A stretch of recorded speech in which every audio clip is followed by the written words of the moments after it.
Hi there! In the last video that I unceremoniously shat out onto the internet, I just built a new dedicated sim PC which was based on a Ryzen 9 5900X and an RTX 3080 Ti. Unlike some kind of ridiculous child with a new toy, I decided to jump into the first thing that I installed on there, which happened to be AMS2, and called it a test, which of course it wasn't, because we all know AMS2 runs VR really well. This, however, will be more of a test because I am going to test this hardware out on the king of VR buggery, which is of course ACC, Assetto Corsa Competizione. Stay tuned.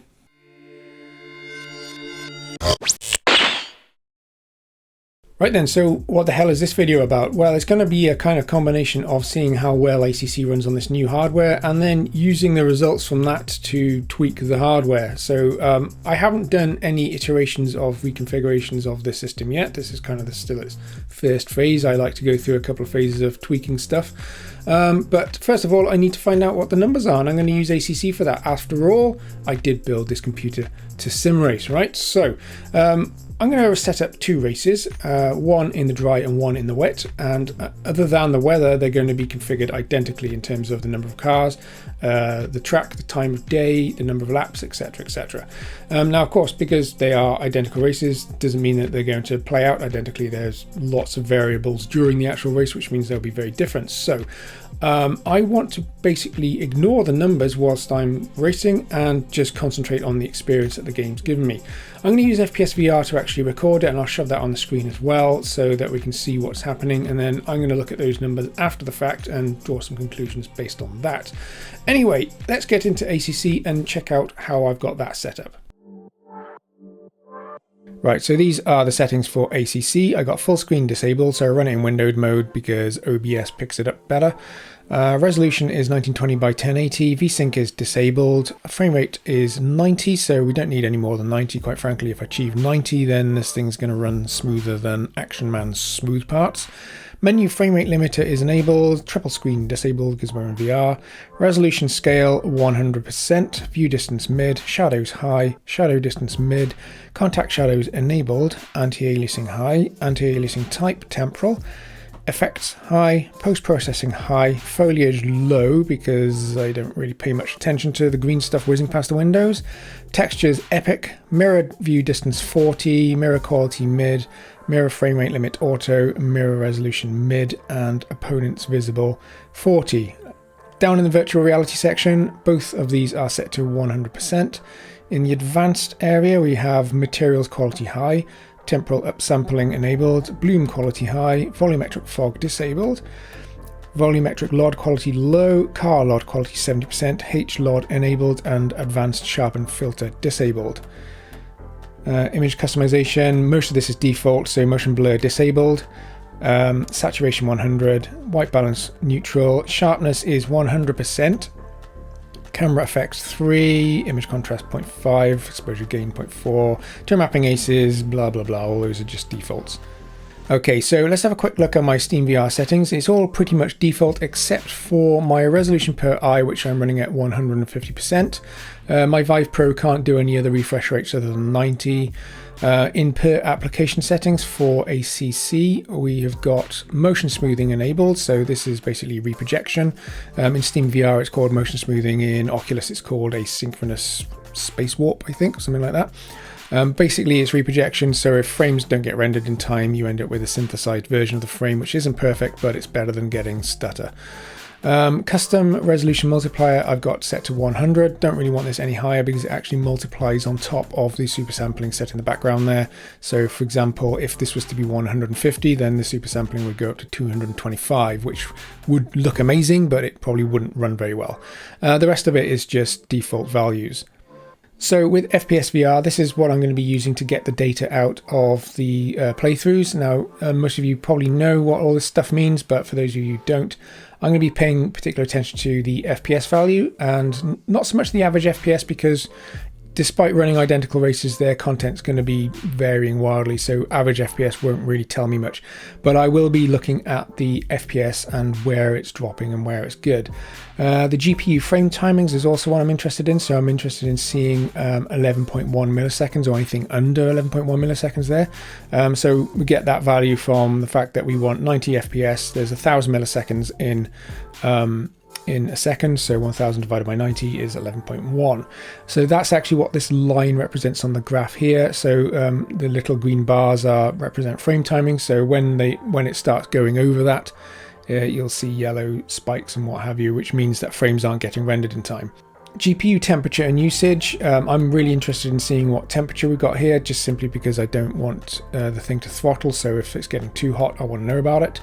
Steam VR resolution, that's 100%, that's not going to change. Again, we've got the same deal down here with the CPU frame timings and the CPU graph. Once again, I'm going to be interested in the CPU temperature. I want to see that that's not getting too hot. Reprojection ratio as well, that will be something that I'm going to be looking at. So this is basically the percentage of reprojection that's been happening throughout the course of the session. And obviously the lower that is, the better, because it means that those frames have been getting rendered in time. And the rest of it I'm not really interested in. If we do get any drop frames, and that'll get counted there, and it'll also appear as purple lines on the graph. Right then, so let's get into some actual racing, because I've been talking for ages and ages and ages. So here we go.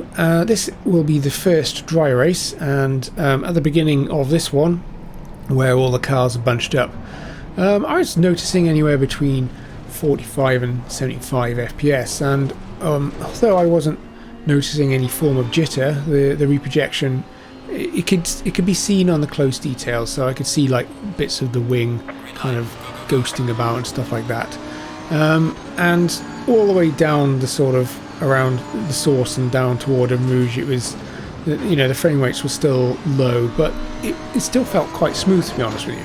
And it wasn't really until I hit the Camel Straight for the first time that the FPS settled in at 90 FPS and things became really nice and smooth. So this seemed to be quite a recurring theme. The straighter sections were hitting the FPS targets, and reprojection was king of the corners. But as the race progressed and the traffic started to space out a little bit, the FPS became a lot more consistently stable and the reprojection ratio started to drop off.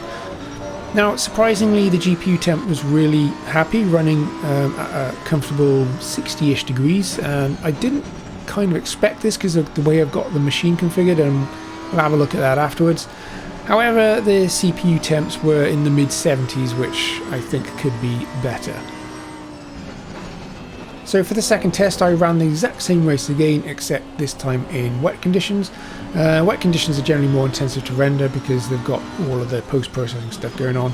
And as well as that, the cars tend to stay bunched up for longer, meaning lots of high detail car models to pump out. On the first lap, I didn't actually see stable 90 FPS until halfway down the back straight. The CPU also seemed to be missing its frame timings a lot more frequently than the GPU. So again, as the race progressed, things started to settle down. I saw the FPS stabilising at 90 frames a second for longer periods, and that was really only dropping off in the slower corners, where I noticed the reprojection taking effect as bits of car started ghosting slightly. The overall reprojection ratio on this race went from around 40% down to 30%, so quite a bit more fake frames than the dry race. Still, the experience actually was pretty good, totally playable, and quite frankly really enjoyable. Once again though, the GPU was happily chugging along at 60ish degrees while the CPU was getting kind of toasty in the mid-70s. So given the fact that I've run two scenarios now and the CPU has consistently gone over 70 degrees, which I would kind of think, alright, we can probably do something about that. So let's go and have a look at the cooling. So this is the system that I've put together. It's a small form factor build, and it's put together in a Cooler Master NR200, which is a really awesome case. I'll throw some specs up on the screen later in this segment. So how I've got this thing configured at the moment is there's two 120mm Noctuas exhausting air out of the top, and there's no intake whatsoever at the bottom. The GPU is doing all the intake with its onboard fans. Meanwhile, the CPU has got a Noctua Chromax Black Tower, and it's configured to pull air this way, so it goes out the back of the case, and this is kind of expedited by a small 92mm sickle flow fan, which is one of the ones that came with the chassis. Now, the reason why this fan is not located on the inside of the case is because the motherboard's VRM is located about here, and it's an active VRM, so there's a fan there that pulls air down onto its heatsink. So if I was to mount this fan on the inside of the chassis, then that VRM cooler would be blocked. So I think what's happening here is that a lot of heat is being distributed out of the card around here, and then just basically getting sucked into the CPU cooler, which is then making the CPU temps quite high. What I have noticed though with this card is that it doesn't actually pump any air out of the back, which means we could get flow through the back of the chassis. So if I was to reconfigure this cooler and put the fan here onto the back of the heatsink, I might be able to use it to pull air through the back of the case instead. This would also free up this top area here, which would make this top fan a little bit more useful. So in this configuration, air would be cooling the VRM as well as the CPU, passing over both of them and then through the top of the case, and then hot air out of the GPU would also rise and exhaust out of the top. The sickle flow will probably go because the proximity of this at the back would be enough to pull air through the back of the case, and that would also benefit the VRM. As for the GPU, I'm not really bothered about the thermals here, it seems to be handling it really well. However, I have seen a lot of builds where people have jammed fans in between the bottom of the case and the graphics card, and they say that the results are beneficial. So I've actually got a pair of Noctua NFA12s, slim versions, these ones, which are 15mm thick rather than 25, and they will fit quite nicely between the bottom of the chassis there and the graphics card. But it will be a really tight fit.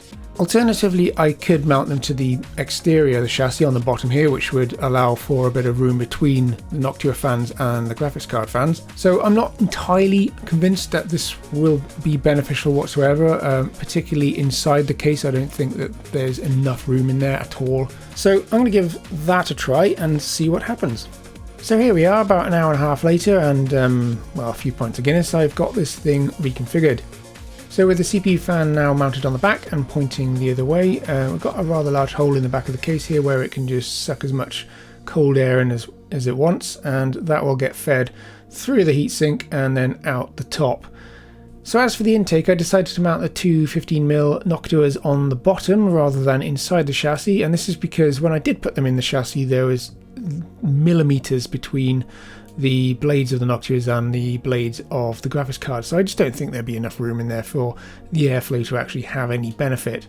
Now I know what you're thinking, this is probably not going to be beneficial either because the depth of the fans is nearly as high as the legs are tall, so they're not actually going to be able to draw any air through the bottom of the case. But that doesn't matter in my case because I mount this thing on this. Now this looks like a piece of shit because I made it from junk in my garage, but it is effectively some extensions for the legs. It has no top, so it's just a big hole where the GPU can draw as much air in as it wants. So hopefully these intake fans will actually have some benefit. Who knows? Let's find out. Right, so now that I've got that cooling situation a little better set up, I decided that I'd rerun both races again to see if there were any significant differences. And performance-wise, or at least what I could perceive in my experience, there was no noticeable change. The dry race, however, did see the FPS stabilise at 90 FPS a lot sooner than the first dry race I did.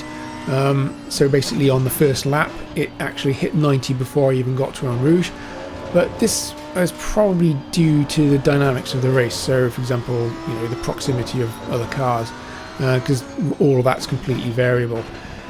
From the first lap on though, it was pretty much the same story as the first set of races I did, where the FPS remained stable for the most part, dropping in the slower sections. The GPU temp was also completely unaffected by those two extra cooling fans that I stuck to the bottom of the case, at least not under load in these conditions. The CPU, however, is a good few degrees cooler, so sticking it around 69 to 70 degrees, so really big change there.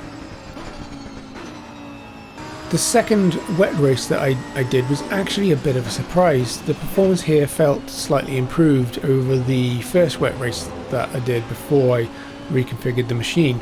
Again, this might simply just be attributed to the dynamics of the race, but looking back at the numbers, they kind of confirmed what I was experiencing. I was seeing more consistent frame timings and a lower overall reprojection ratio than I did in the first wet race. I think the reprojection ratio here was in the sort of 16-17% range for the whole thing, which is pretty damn cool. I reckon it is probably just down to the dynamics of the race. FPS still dropping in the slower stuff, especially when in proximity to other cars, but to be honest with you, I didn't really even experience anything negative here. It was really quite an enjoyable thing to do. Once again, the GPU happily whipped through all these frames at around 62 degrees, and the CPU didn't get much hotter than 70, so I think those changes that I made to the system have really been beneficial, at least for the CPU. Either way, worries about the GPU throttling were unfounded because it is just quite happy. It's running a lot cooler than I thought it would be.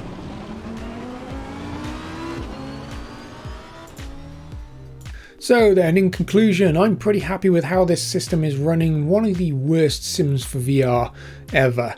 It has handled what I considered to be quite a high graphics setting, so I've dialed in the settings so that I've got pretty high detail in the headset. There's no blurriness on the actual dashboard display. There's no blurriness on the braking boards or the signs or any of the text in the game. It's nice and clear.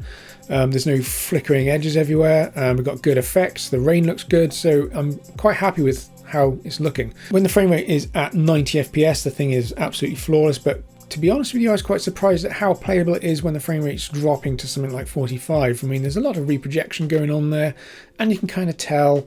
So, you know, it's just a question of looking past the fact that some bits of the cars may be ghosting or wobbling about.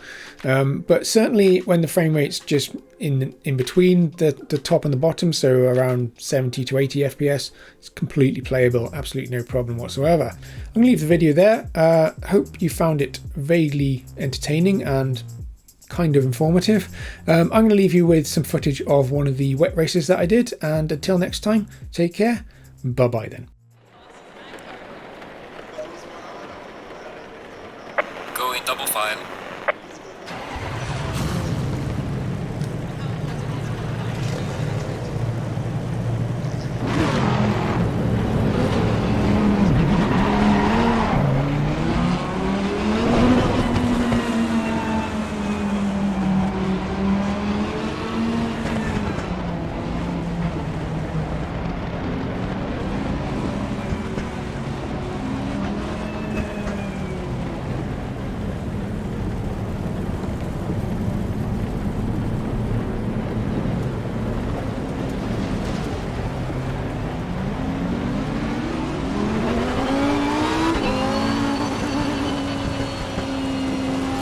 Green light, go, go, go.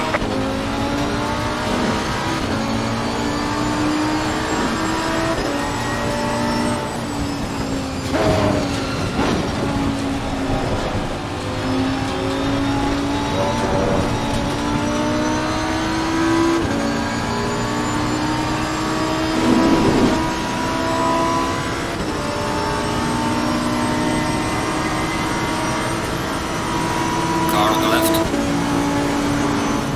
Clear on the left.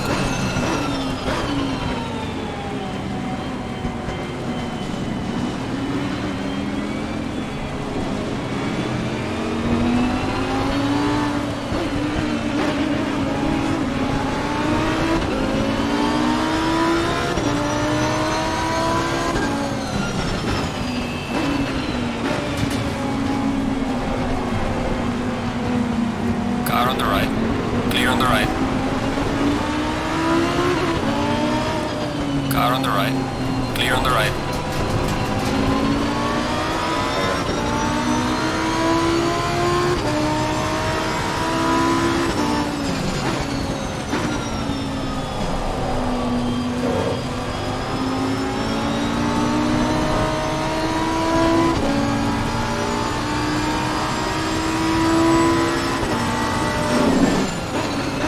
Car on the left. Clear on the left.